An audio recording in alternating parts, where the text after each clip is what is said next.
ak senevision.com, la crédibilité notre credo. senevision.com wóor la ñuy tëggoo. senevision.com kumpa tàggoo nag yéen. kii nag di leen wéy di ñaan ngeen di abonné ci suñu site bi di senevision.com te bu leen fàttee di bës cloche bi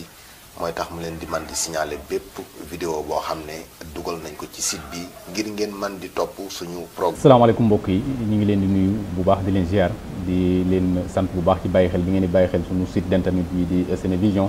tey nag ñu am mbégte kontante fas yéene ànd ak yéen ci émission bi ñu am si ne moom la ñu duppee réaction te ñu koy amal fii ci Eldassi ci bërëb bu yaatu bile di bërëb bu yañ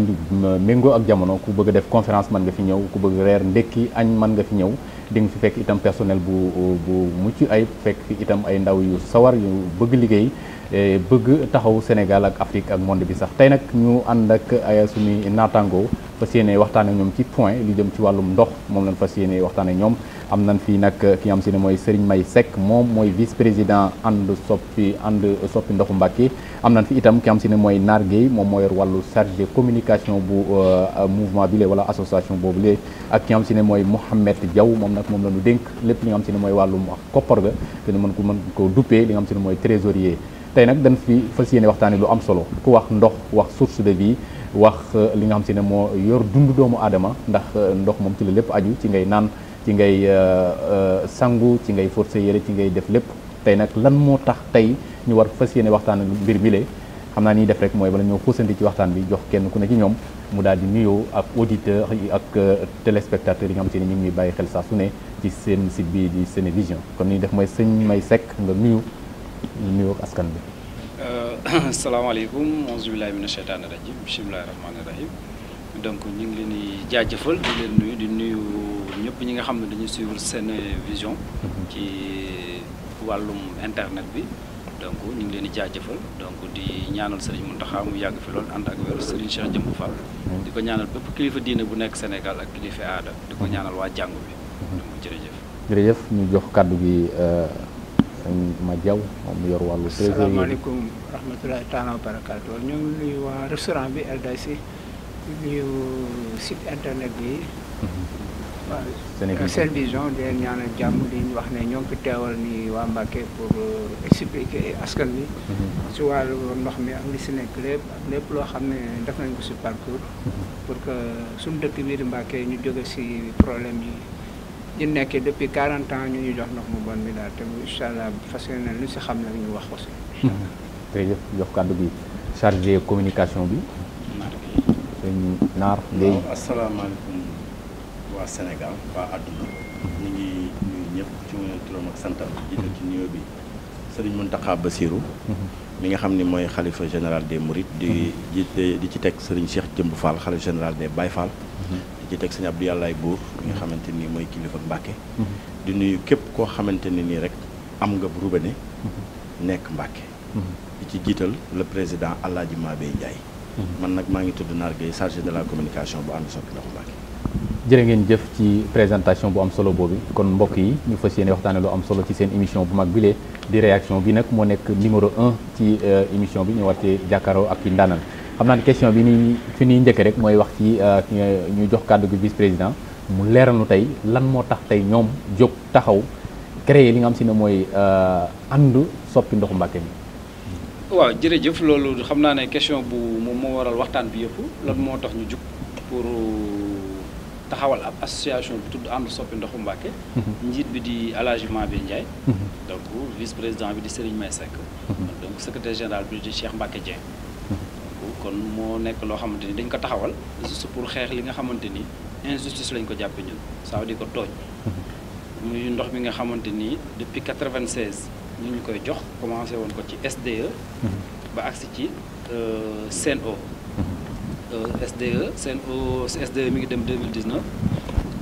Sen'Eau ñëw de presque 2020 mu nekk loo xamante ni donc 30 ans yooyu yëpp ñu ngi koy jox suñuy waajur ñu koy dund Mbacké gis nga li fay rey nit ñi lu si bari ay feebar tànk lay doon jigéenu wér bu fa nekk war na lor am nga problème parce que déjà xorom lañ leen njëkk a aaye mënuñu am bâtiment bu baax mënuñu am ay yére yu baax mënuñu am dara lu baax ndax ndox mi te ndox mi ñun li ñu ci bëgg a leeral mooy kenn mayuñu ko dañ ñu koy jaay te yaakaar naa ne nit bu lay jaay mbir mu nekk loo xam ne contrat la moom boo respecté sa bos di fay moom war na respecté aussi tam donc jox la ndox bi nga xamante ni moom la signé ak suñu état ndox boo xamante ni day set te sell mais ndox bi sellut setul baaxul nga koy jox ay doomi aadama loolu nag moo waraloon ñu taxawal association bi tudd ànd soppi ndoxu Mbàkke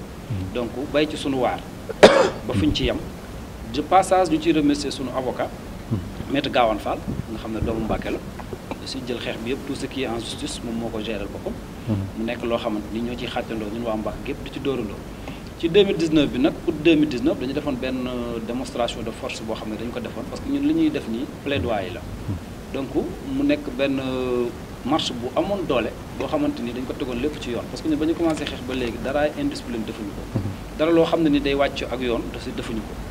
lépp lu ñu def rek si dañ ko def si côté républicain lañ ko defee ay nit yoo xamante ni dañu bëgg seen réew bëgg seen askan donc di ko xeex si lañ defee benn marche boo xamante ni dafa regroupé woon 3600 signatures ay pétitions yoo xam ne dañu ko defoon pétitions yi lu ñu ci jublu woon mooy que ne nit ñi nga xamante ni dañoo nekk ci dugg ci ndox te di utiliser ndoxu Mbàkke bi dëkk biir Mbàkke ñoom ñu joxe seen xalaat ci pétition yi na d'accord nañ wala d'accord pour ñu def marche bi ñu ko defee sillonné Mbàkke mënuñu daj Mbàkke gépp mais demoon nañ ba am 3600 signatures yoo xamante ni ay nit la yoo xam ne d'accord nañ pour ñuy xeex si lañ jug nag def benn marche bu rëy def benn mémorandum aussi jébbal préfet bi fi nekkoon ci période boobu muy préfet Mané mu def ci liggéey bu am solo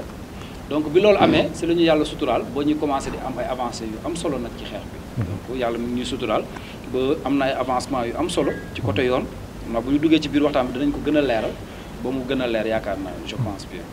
li mu si dolliwaat nag ci loolu mooy que defoon nañ aussi ay analyse yi ñu ngi jublu woon ci dañoo prélever ndox bi nekk Mbàkke Bawol nga xam ne moom la ñuy consommé ci juróom-benn quartier yi nga xam ne moom la Mbàkke am parce que Mbàkke juróom-benn quartier la am fu nekk ñu prélever ndox mi yóbbu ko ci laboratoire yi fay fanweeri junni bi ñu fayee ñu defal ñu ay analyse yooyu nag dafa nekk ay kii yoo xamante ni si terme yi nga xamante lu tax analyse bi mooy que dañoo tënku ñun Sénégal dañoo bokk ci ñi nga xamante ni OMS organisation mondiale de la santé donc ñi nga xam ne yor wàllum wér-gu-yaram ci àdduna bi dañuy wax ne ndox boo koy jox doomu aadama nii la war a mel loolu nag dafa amul dara loo xamante ni c'est ndox bu ñuy jox mel na noonu du chlore bi du fer bi du li nga xam ne ni ay composants yëpp la du sel bi li nga xam ne ndox moom la composé yëpp amul dara loo xam ne ni moom respecté na ko ci norme bi bu fekkee ne dafa war a nekk 1 moom au lieu que mu def ko rek mu nekk 2 sax da koy yóbbu ba 1000 da koy jox aw askan wi lëmm ñu koy naan 30 ans loolu santé publique la ndox bi te loolu nan lañ ko mën a waxee ñooñu ay criminel lañ ay reykatu nit lañ reykatu nit lañ parce que nu ñu lay reyee dañ lay ndox mi daf lay rey nànk-nànk ndox mi du la rey sibit du jékki-jékki rek rey la mort sibit non non daf lay rey nànk-nànk ça veut dire que daf lay jox ay feebar yoo xamante ni say waajur bala ñoo pare ci yow dootoo leen amati dara moom mais boo paree yow ci dee ngay. mais dem ngeen ci hôpital yi par exemple dafay gëstu. léegi nag loolu moo ci gën a am solo parce que xeex bi bu ñu ko sumbee doomu Mbàkke yi nga xam ne dañu am xam-xam ci domaine yëpp dañu leen a récupérer ñoom ñoo ñëwal seen bopp sax pour porter combat bi côté santé bi ngay wax pour côté hôpital bi am na ñoo xamante ni de passage ñu leen la famille Kata Faye et famille boobu nga xam ne ay médecins agrégés la ñoom waaw Mbay Faye dañoo ñëw donc ci hôpitalu Mbàkke bi ci centre de santé bi autant pour moi def seen i liggéey xool def ay prélèvement xool ndox mi yan effet la def ci yooyu yëpp donc bawuñ dara ñun pour woon que ne déjà de ndox mi li muy rey ci Mbàkke Bawol kenn xamul nu mu toll moo tax na ñun xeex bi suñu bakkan bii la ñu jaral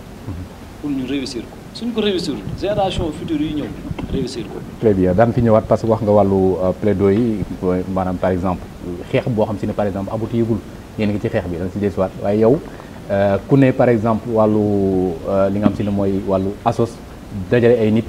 ngeen xeex bu am solo boo xam si ne par exemple am na ñeneen ñoo xam si ne par exemple ci combat bi wax ngeen ko ay CNO ngeen war a jël par exemple ay avocat ak yeneen yéen dana laaj benn koppar bi foofu naka ngeen di par exemple organiser wu ba par exemple ay teg lay doon wala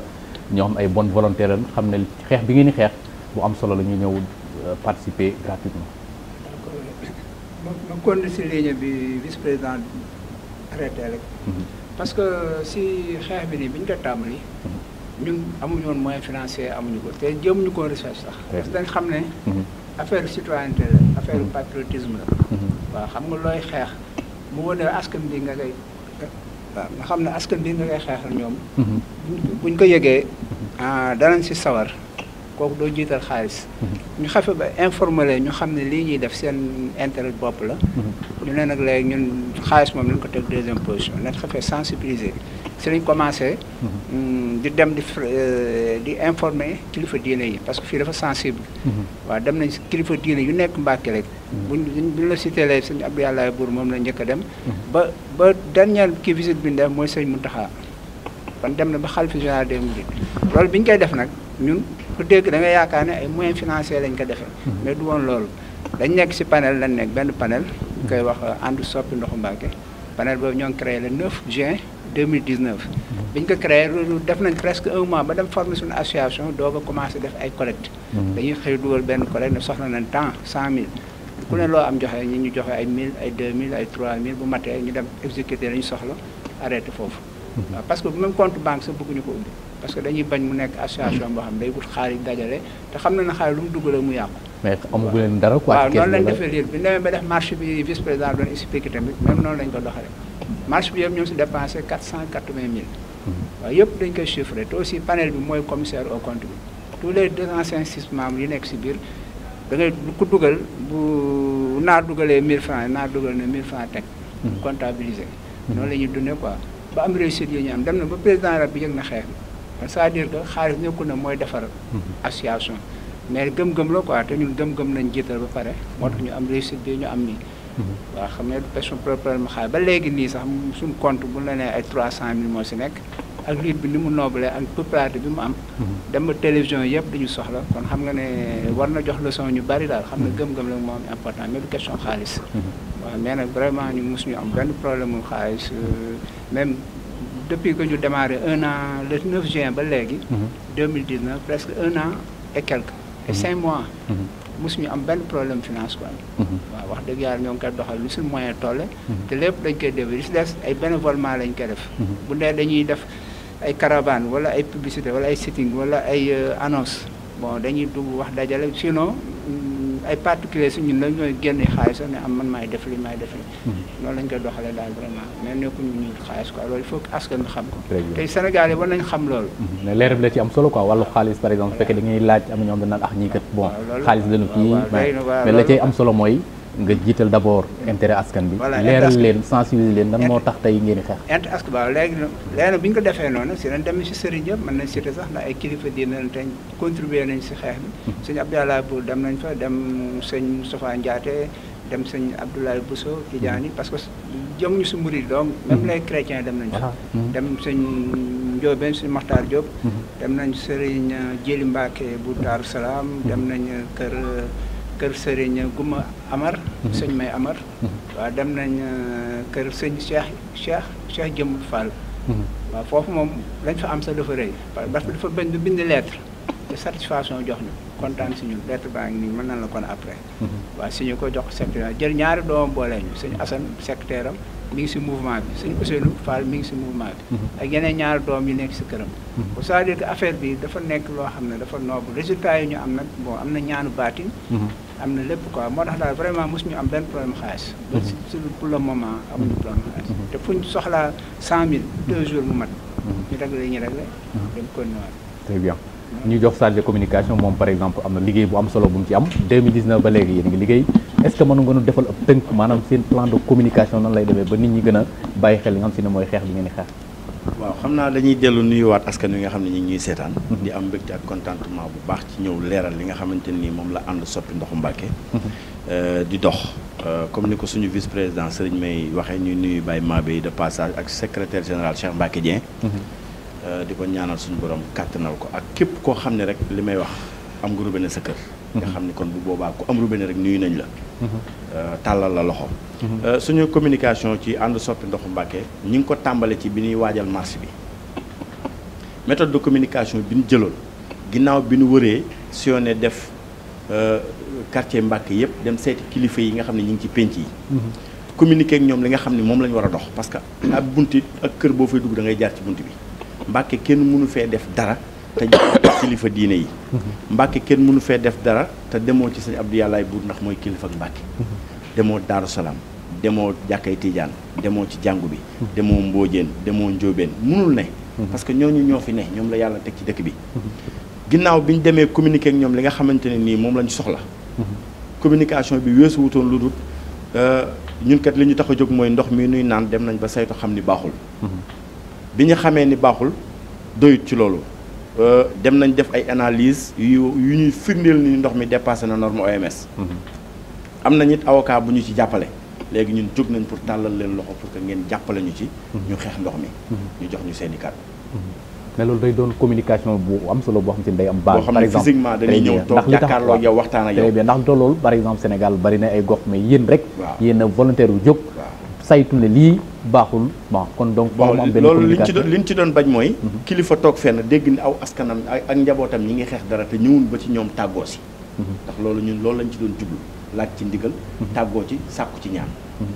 bi ñu jugee ci loolu léegi ñu jàll ci communication boobu ñu ne léegi dañuy dem ci kilifa aada yi.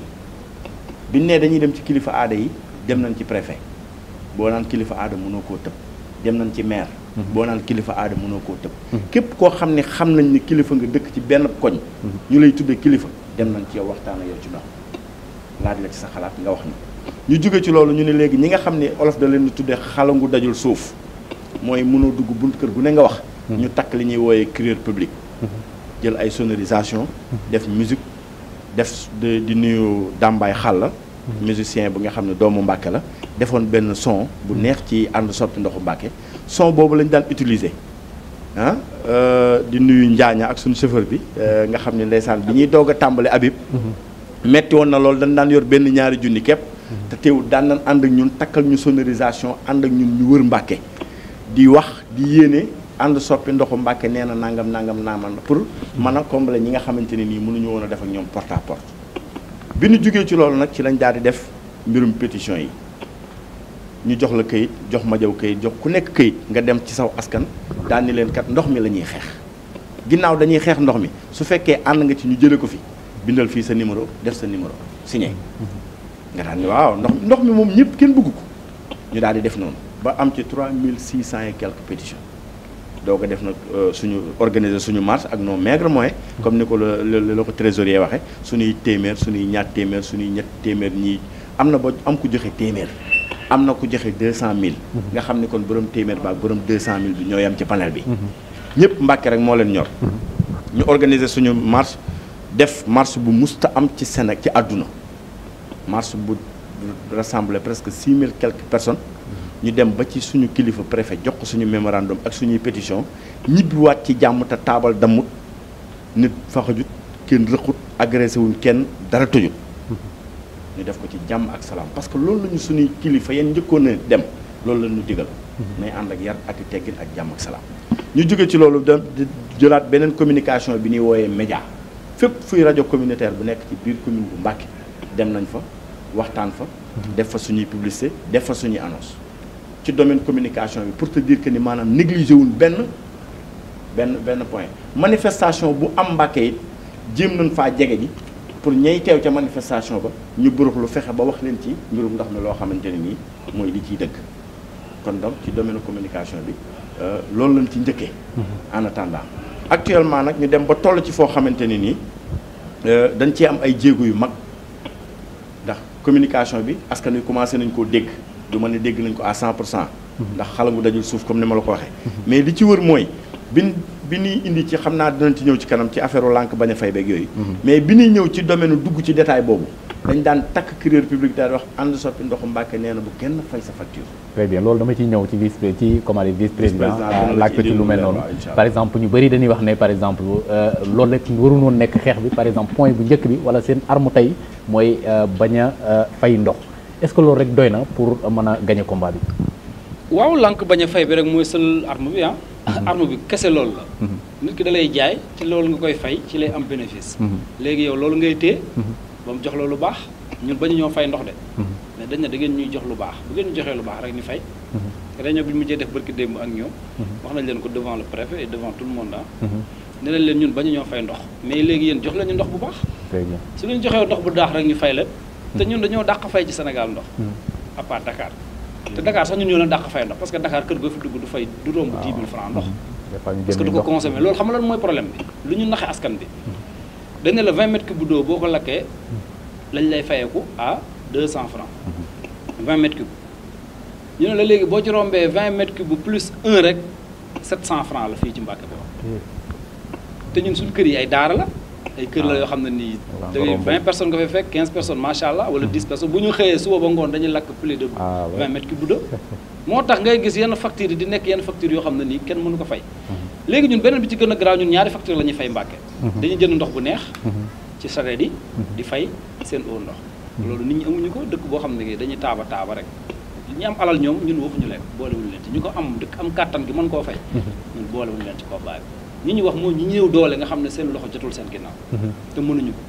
kon léegi mu nekk combat boo xamante ni waa Mbàkke gépp ñoom ñoo ko bokk mais est-ce que ñëpp d'accord nañ ci à 100%? non adduna moom à 100% suñu borom sax mi nga xam ne moo ñu sàkk sax moom mooy ko boppam sax kon ñun soxlawuñu à 100% ñun lu ñu soxlawoon au début nañ nekk ñaari personne rek mais nañ am benn gëm-gëm bi ñu bokk ko te gëm-gëm boobu moo ñu may réussite bi ñu am ñoom seen eau adduna kan moo waroon a xalaat fii ci Sénégal rawatina dëkk bu mel ne Mbàkke bii nga xam ne dañu ñoo jàppe ñun ay dof au niveau national dañoo jàpp ay nit ñoo xam ne ni jànguñu amuñu xam-xam ay nitu daara lañ ay nit yoo xamante ni daal ñoom région de Diourbel bi jàppewuñu leen ay nit yoo xam mais tax nag ñun bëgg leen woon que ne ñun nous sommes des gens ñun important si terme boo mën a jël Sénégal Mbàkke moo ci gën a am importance ci côté yëpp rawatina ay doomam pour plusieurs raisons bu ñu ne la Serigne Touba fi la ganee àdduna ñun ñoo ko am nee à Mbàkke Serigne Touba nee à Mbàkke lay doon mu neex la mu naqari la mooy nekk nit koo xamante amuul ci àdduna bi te dootu fi amati kon nag boo dëkkee ci dëkk yooyu noonu am na yoo xam ne nii war nga koy xeex lépp nga teg ko ci yar ak teggin mais ñun xeex bi dañu ko teg ci yar ak teggin mosuñu déborder mosuñoo def loo xamante ni dañuy xeeb ñoom ñu seqal waxtaan bi heure bu ñu ñëwee indi seen i expert ñu ñëw toog xam nga dafa am domaine yu nekk loo xam ne nii àdduna dafa bindul loo xam ne nii science yi dafa bari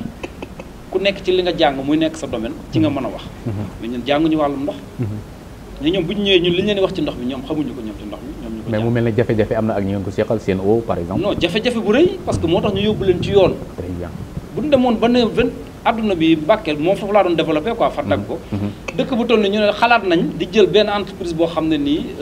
multinationale la internationale lañ nga ne ko ñii dama leen yóbbu ci yoon ñu nekk benn association bu ndaw boo xam ne nii ay nit la yoo xamante ni ñoo gën a waaye di ci askanu Mbàkke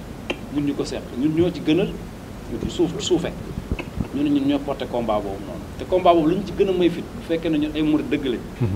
bu ñu doon dee sax duñ ci dellu ginnaaw xam nga pour lan mënuñu toog Sëriñ Muntaxa Mbàkke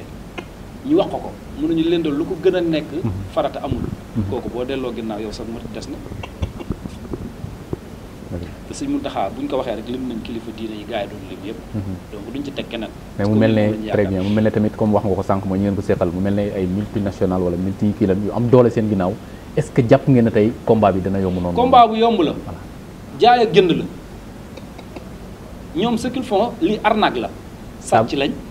ay truand lañ ay arnaqueur lañ mais est-ce que suñ rompre par exemple loolu lañ bëggoon dañoo bëggoon ñu rompre le contrat est-ce que du metti ci ñoom tamit si ñoom waaw ankay parce que ñoom seen chiffre d'affaires bi ñu am Mbàkke dañu bëgg dugg ci ay chiffres comme ni ko nit ñi di defee di wax loo xamante ni yow xamul lii da ngay nax saw askan ça veut dire que ñun bëgguñu dugg ci ay chiffres yoo xam ne ni ñun maîtriser wuñ ko mais mën nañ la wax leen Mbàkke 8000 bu Mbàkke 8000 abonné la am ci seen eau ñu ne la ñun ñoo dàq fay ndox ci Sénégal à part Dakar soo demee bureau bu Mbàkke seen eau seen bureau boo ñëwee da ngay fekk seen trophée yi ñu tegale leen ko ça veut dire que yéen a dàq fay ci kii ñoom dañ leen koy defal da ngay dem fekk ko fa léegi ñun bu ñu téye suñu loxo dinañ xam ñoom mett na si ñoom wala mett si ñoom seen ñëw bi ñu fi ñëw barki dem 2 points lañ doon abordé dañ ne ñoom dañoo pare pour defal ñu benn forage mais forage bi dañuy jëlee ndox mi Sadio indi ko Mbàkke mais foofu daan fi ñëw par exemple mu mel ne sous-préfet moo organisé woon lu nu mel yow préfet très bien moom waaw lu ngeen jàpp ne par exemple position bi ñoom yéen la xaw a jàppale waaw mais yëfu kilifa la def parce que moom réunion bi moom moo ko convoqué du seen eau très bien moom moo leen convoqué ñu parce que moom li mu wax dafa leer day arbitré quoi dafa doon arbitré parce que nee na moom dafa am désordre bu am désordre public te moom moo gère tout ce qui est public dans les normes am na ci droit te am na ci droit c'est son droit le plus absolu bi mu ñu woowee ne xool nañ toog ñu waxtaan xool parce que loolu mënuñu lu dul rafetlu ko kilifa bu demee boo ne ñu daf ñuy woo donc def devoiram li ko war mu def ko ñun dañ ko ci remercier de passage mais aussi dafa amaat leneen moom nee na désordre moo am public ma yokkalaat ko ci ne ko ak santé publique yow désordre public ngay xeex mooy sa rôle ñun lu ñuy xeex santé publique la ñuy xeex suñu wér-gu-yaram ñun suñu bos sax wéy na mais bu xale yi ñëw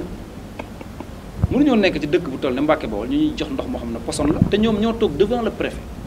pour respecter ñàkk respect préfet comme ni ko président Mabé di waxee mënoo toog ak kilifa gi nga xam ne ni moom moo ñu administré ñun ñëpp nga ne ko ndox mi may jox sa nit ñi de 30% yi baaxul poson la ñoom ñoo ko waxal seen bopp de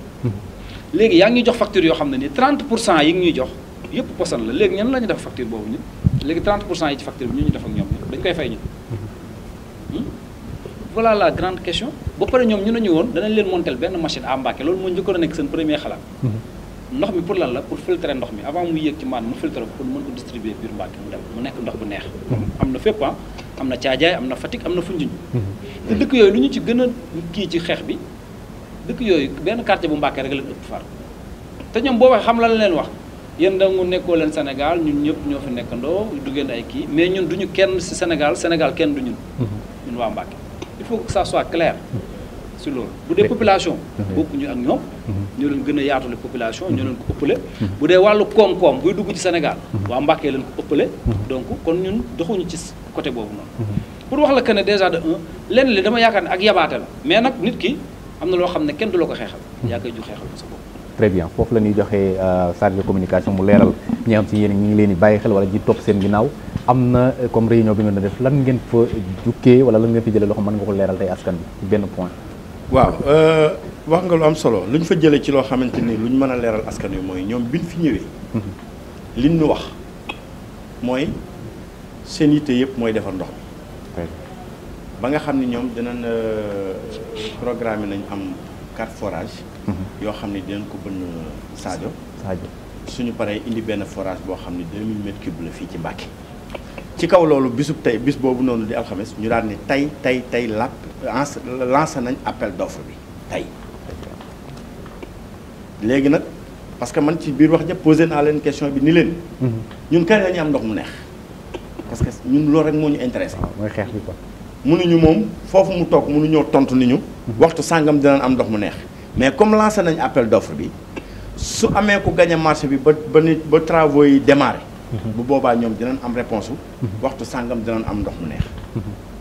comprends nga kon donc ci kaw loolu ñun leen léegi comme demee na noonu man personnellement bokk naa ci ñi leen posé question ni pourquoi pas kon ngeen defal Mbacké un prix forfaitaire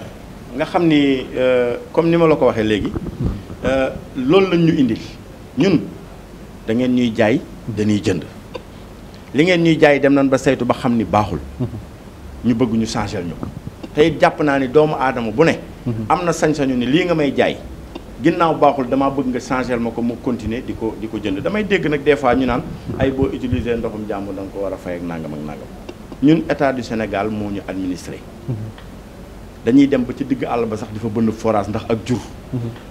ñun doomu aadama yi yell nañu am ndox mu sell mu ñu naan ndax eau source de vie la li ñuy wax askan wi lu yomb la Mbacké Bawol moo dem ba toll foo xam ni ndox mi ko seen eau di jaay bëggatu ko li ngeen ñu indil wax ñu ko dégg nañ ko néewuñ ko mais su ngeen ko defee bu ndox mi neexee ñu fay képp koo xam ne am nga facture dëkk Mbacké bu facture bi ñëwee bul fay suñ demee ba ndox mi neex buñ la fayee ko nga fay lii mooy li nga xamante ne nii actuellement foofu lañ taxaw ñun très bien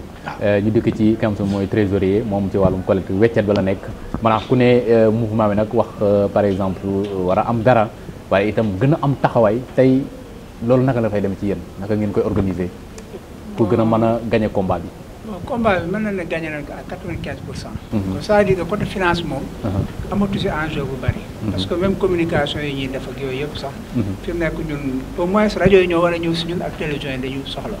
pour am information. kon donc ñun bu njëkk ba début ba doon nañ am problème. di dem si télévision yi di jéem a xool lu ñuy négocier ak yooyu ba léegi am nañ benn boo xam ne nag moom. ñoo ngi koy lijjanti bu sottee boobu peut-être danañ si génnee tuuti weccit. actuellement rek ñun amatuñ problème finance quoi vraiment mosuñu ko am sax. mais duñ ko amati. xaaral ma des si tuuti rek si terme parce que man trésorier la mais membre fondateur la aussi. am naa si information yi gars yi am yëpp. am naa ko quoi waaw surtout soo ma mayee la ma expliqué la tuuti. parce que nga xam danger bi si ndox mi. parce que par exemple li ma yoree nii mu résultat analyse nañ jël ñett rek xorom si chlore bi muy eau de javel bi ñu def si forage bi. ak kii bi fer bi. xam nga fer bi lu ko waral. mooy installation yi nekk diggu Mbàkke. dañoo màggat ay su weñ la quoi njëkkee ay années 80. nit ñi ñoo ngi wax ay 30 ans mais ndoxu Mbàkke bi gis naa facture 81. 1981 gis naa facture dama ko énaré wu sax dana naa ko dugal si panel bi. c'est-à-dire 40 ans ñoo ngi dox ndox mbon yi ñu koy fay. bon léegi fer boobu moo waral dafa xomaat. ba jaxasoo suuf si. ay fosse sax peut-être mën nañ ci infecté ñu naan ñu Mbàkke ngi naan dem la quoi. kon fer boobu par exemple li organisation mondiale wax ne nit waru koo passé si li muy naan mooy 0,2 par litre. millilitre. milligramme par litre ñun ñoo ngi si 10,6. waa Mbàkke ndox mi naan. 0,2 la organisation mondiale wax moom ñu war a naan si fer. ñun ñoo ngi si 10,6. waaw bu dee problème mu chlore bi mooy eau de javel bi. dañ ne 300 milligrammes moo si war a dem. ñun ñoo ngi si 1530 ndoxu Mbàkke bi. waaw bu dee problème mu kii bi problème mu xorom si. dañ ne 0,2. la war a yem ñun ñoo ngi si 1,3. c'est-à-dire ñett yooyu donc. ñun moom la ñuy campagne ndox mi. ñu ñett yooyu imaginaire. pentu sa kër mu xoolee ko. nga tabax sa tabax muy xoolee ko. yow ñu ne la naan ko sa biir. kooku nan ngay amee santé. très bien ñu tënk rek jox vice président mu defal ñu ab tënk rek ci li nga xam si ne par exemple am na satisfaction ci li nga xam si ne mooy Sen'Eau wax na ko démb. waaw Sen'Eau de ñoom seen xalaat lañ ñëw wax ko. ak li nga xam ne moo leen arrangé. muy ñu fexee fay facture bi te ñun dañ leen di waxaat ne leen fayuñu. waaw lu tax fayuñu. jeudi bële passé il y a 2 semaines de cela. tribunal grandes instances de Diourbel. dafa àtte suñu diggante ak ñoom. ñoom li ñu doon bañ mooy institut Pasteur moom ñëpp xam nañ ko. ku ko xamoon dégg nga ko ci Covid bi. ci coronavirus bi. pour analyse. léegi daf ko jox fekk 2 mois ultimatum. pour mu ñëw Mbàkke Bawal saytu ndoxu Mbàkke mi. jox ko résultat yooyu. mu tranché nag suñu diggante ak ñoom kan moo tooy. kon ñun ba léegi dañuy continuer lu ñu fay. te joxuñu ñu ndox mu neex. très bien loolu rek lañ seq ak bu ñu joxee ndox mu neex daal. set te sell ñu fay suñu ko joxul. fii ba boftu bi di wal. du ñu fay ndox. jërëjëf mu mel ne lii la ñu cëraloon ci waxtaan ci émission bi la nga xam si ne mooy réaction mu mel ne waxtu daan na ñuy dab xam naa ni def rek mooy dem suñu dernière rubrique mooy réaction kenn ku ne ci yéen am ñu jox ko benn point mu def ci réaction vite fait. sëñ May la ñuy commencé mu wax moom ci réaction ci li nga xam si ne xewoon na fi ci ki nga xam si ne mooy sëñ Modou Kara. waaw comme li fi xew nga xam ne ñëpp déggandoo nañ ko gisandoo nañ ko ci réseaux sociaux yi. muy Cheikh Modou Kara. donc di ko ñaanal suñu borom bàyyi ko fi. li ma ciy wax du bari. parce que yaakaar naa ne bu nit citoyen bu nekk am idée. waxuma en tant que marade citoyen jug ne. moom dafa war a jàpp ci nan la ñuy yaree aw askanam. mu ubbi ay centre léegi nag xam nga loolu lan moo ci desoon accompagnement de l'État. dem accompagner ko ci loolu muy def di ko gëstu di ko saytu parce que centre yooyu yaakaar naa ne du tey. kon yàgg na fi te bu may yàgg damay faral di dégg ñu naan état xam na lépp.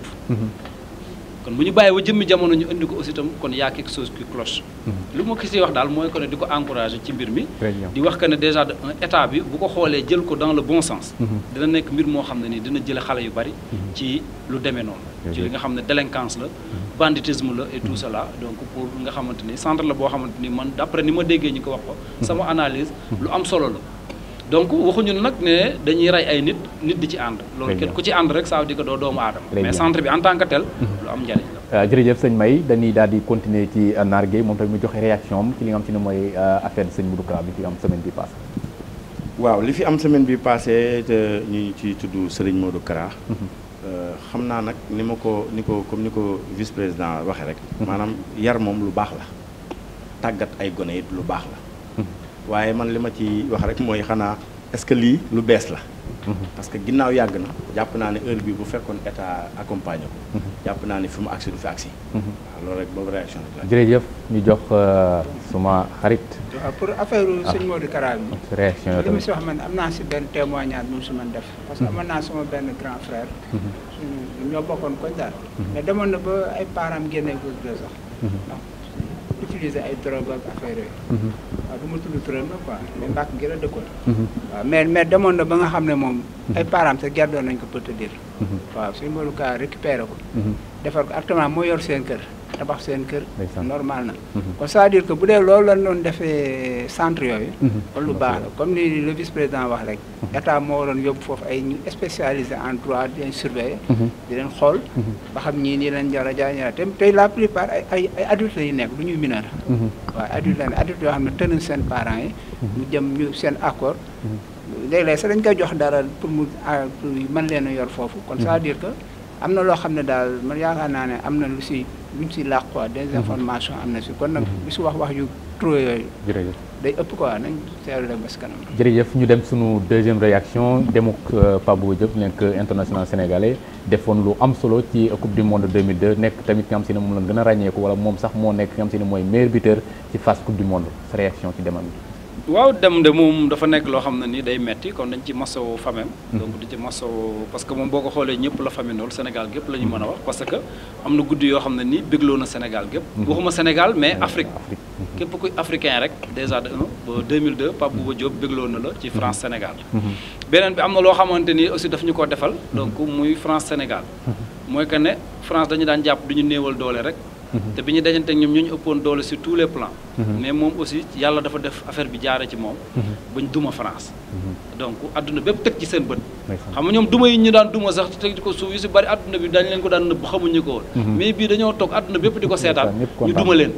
kon kooku bu génnee adduna dafay nekk loo xam ne ni mënul neex kenn te beneen bi moom dafa effacé woon complètement kon donc maa ngi dégg ay bienfaits yu muy def si seen famille parce que nit ki bu ñu nee baax na rek nañ xool famille ba pare parce que boo déggee famam réaction yi ñu def ak koñ ba kon nit ku baax la woon li ma koy ñaanal di ko ñaanal képp koo xam ne nii da nga làqu rek suñu borom xaare ko aljana donc ci firdawsi nag baal ko li fi defoon lépp ci Sénégal ak ci àdduna donc fu mu jëm dàqal ko fi mu jóge daal jërëjëf aywa ñu dem sa réaction donc waaw sama réaction ci Pape Bouba Diop xam naa di wax comme ni ko jullit yëpp di waxee rek inna lillahi wa inna ilayhi rajiun di ñaan suñu borom wàcc yërmande ci kawam musal ko ci catul bàmmeel sénégalais la boo xamante ne nii guddi jot na wala bëset mu bégal sénégalais yëpp ci Sénégal France comme ni ko ñëpp xamee loolu rek lañ mën a témoigner ci moom xanaa comme aji dem la yàlla na ko suñu borom yërëm yàlla na ko suñu borom xaare àjjana ci barke borom Tuubaa. très bien sa réaction yow tamit ci dem ak Pape Bouba Diop. bon Pape Bouba Diop lu ma si wax man en dehors de sport sax laay wax parce que sport dafa nekk loo xam nit ñi def nañ affaire fo la mais affaire patriotisme la parce que boo xoolee footballeur nekk si terrain li muy daj coono yi muy daj surtout équipe nationale am te ñoom instant bi ñu ñëw équipe nationale ay milliardaires ren moo nañu wax ne duñ ko def mais patriotisme boobu ñu doon def seen équipe nationale dafa jar askan bi di si jàng surtout jeunes yi di si jàng bëgg sa dëkk waaw parce que contre France jom kese lañ ne football ak ñoom bu dee technique ñooñu ko ëppoon lépp ñooñu ko ëppoon mais jom boobu ñu wone woon nag mën ko roy si Pape Bouba Diop comme que moo dem mais mën nañ ko roy si ñi si dund aussi waaw état bi gën leen a considéré waaw parce que nan yan système lañ doon def ba gagné France ban tempérament lañ yoroon waaye duñu bàyyi ba dee ba pare ñu doog a topp di joxe hommage parce que Pape Bouba Sénégal gën nañ ko dégg waroon nañ ko mën a invité ay télévision muy expliquer lii wala laa nit ñi di ko xam quoi mais dañu bàyyi ba mu dee mais loolu nag mën nañ ko bañ a defati parce que équipe boobu gagné woon France noonu ñëpp ñu bëri ñu dund war nañ leen gën a jox considération parce que koro jom dong lañ fubale waaw boo xoolee ñu doon rayandi seen bopp ak dugg njëkk leen a dugal benn bit ñu dem temps boobu yëpp mën ñu égaliser kon ça veut dire que jom boobu man laa gis si Pape Diop man sama famille loolu laa leen wax tuñu booyi waaw ñu rey am jom quoi bëgg seen dëkk comme ñu bëggee Mbàkke nii su ndoxu Mbàkke bi la loolu laa wax jërë ngeen jëf mbokk yi ñu doon ànd ak ñun ci émission bu mag bi lee di seen réaction ci Sene Vision di sant bu baax sunu gan yi nekk waa mouvement ànd soppi ndoxu Mbàkke mi di xeex bu am solo nag di wax ñëpp lu am solo la donc lu am solo moom dañ koy magnifier wax ndaa ñuy wax yàlla na leen si yàlla jàppale ba li nga xam si ne mooy li ngeen ciy mébét ci seenu askan suñu borom defal leen ko ñu ngi sant bu baax a baax sunu cameraman bi di sant sunu réalisateur di sant ñëpp ñi nga xam si ñu ngi bàyyi xel ci Sene Vision itam di sant bu baax a baax waa Eldasi ci béréb bu yanj bi ñoom ñu nu permettre tey que ñu mën fi defee suñuy émission yu am solo yi ndax wax na leen ko saa su ne ñu moom ci li ñuy dox mooy lépp loo xam si ne luy jëriñ askan bi la luy yee askan bi ci loo xam si ne lu baax ci luy jëmale kanam itam li nga xam si ne mooy Sénégal Afrique ba sax partout dans le monde lii la leen indi woon ci réaction tey donc li leen wax yéen mbokk yi sunu réaction ci réaction mooy ngeen wéy di ànd ak Sene Vision ngeen wéy di ànd itam ak li nga xam si ne mooy émission réaction ndax dana fas yéene dalal ay ndaanaan ñu seen xam-xam màcc ci wàllu wu ne donc jërë ngeen jëf ba beneen yoon incha allah merci. ak senevision.com. La crédibilité, notre credo. senevision.com wóor la ñuy tëggoo. senevision.com kumpa tàggoo nag yéen. kii nag di leen wéy di ñaan ngeen di abonné ci suñu site bi di senevision.com te bu leen fàttee di bës cloche bi mooy tax mu leen di man di signaler bépp vidéo boo xam ne dugal nañ ko ci site bi ngir ngeen man di topp suñu programme.